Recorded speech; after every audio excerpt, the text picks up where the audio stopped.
अलैकुम। हमारे DevOps course का डॉकर पार्ट भी कंप्लीट हो चुका हुआ है और हम लोगों ने इस सैटरडे वाली क्लास में डॉकर का एक रियल वर्ल्ड प्रोजेक्ट परफॉर्म किया। एक ई कॉमर्स सैम्पल एप्लीकेशन ली जिसके 3 माइक्रो सर्विसेज थी और उनके साथ जो डेटाबेस थी वो पोस्टग्रेस यूज़ हो रही थी। तो हमने इस तरह से स्टार्ट किया कि जिसके फ्रंट एंड माइक्रो सर्विस थी वो रिएक्ट के ऊपर थी, उसके कोड को हम लोगों ने कंटेनराइज़ किया सबसे पहले। जो उसके लिए इम्पोर्टेंट हमारे डेवऑप्स रिलेटेड पार्ट्स थे वो हमने सारे परफॉर्म किए। इसके बाद हमारी एक माइक्रो सर्विस थी जिसका नाम था यूज़र सर्विस। और ये सर्विस जो है वो नोड बेस एप्लीकेशन थी, नोड फ्रेमवर्क के ऊपर बनी हुई थी। हम लोगों ने इसको कंटेनराइज़ किया, इसकी तमाम जो इम्पोर्टेंट पैकेजेस हैं, इसकी डिपेंडेंसीज़ है वो सारी डिफ़ाइन की।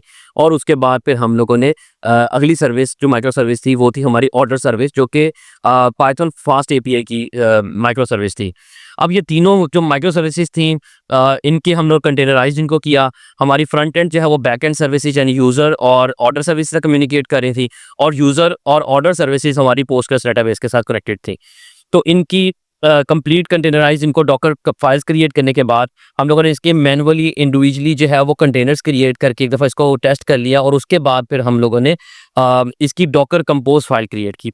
अब डॉकर कंपोज फाइल इसलिए यूज़ होती है कि हम तमाम कंटेनर्स को एक ही मैनिफेस्ट फाइल क्रिएट करके इनके कंटेनर्स भी क्रिएट करें, इनको बिल्ड भी करें, और इनकी जो पोर्ट्स, इनके जितने वॉल्यूम्स हैं, इनके जो नेटवर्क्स हैं, सब कुछ हम लोग एक डॉकर कंपोज फाइल में डिफाइन करें।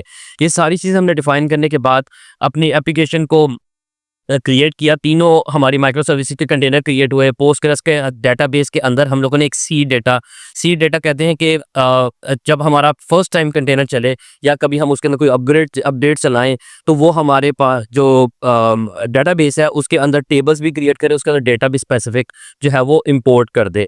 तो ये सारा कुछ हम लोगों ने करने के बाद एप्लीकेशन को, फ्रंट एंड को, कंटेनर को जब अपने EC2 इंस्टेंस के IP एड्रेस के थ्रू एक्सेस किया, तो हमारे पास जो है वो हमारा स्टोर ओपन हो रहा था जिसके ऊपर user service, order service proper तरीके से डेटाबेस से डेटा ला के हमें ई कॉमर्स स्टोर के ऊपर दिखा रही थी। तो ये सारा प्रोजेक्ट हम लोगों ने सैटरडे वाली क्लास में परफॉर्म किया था।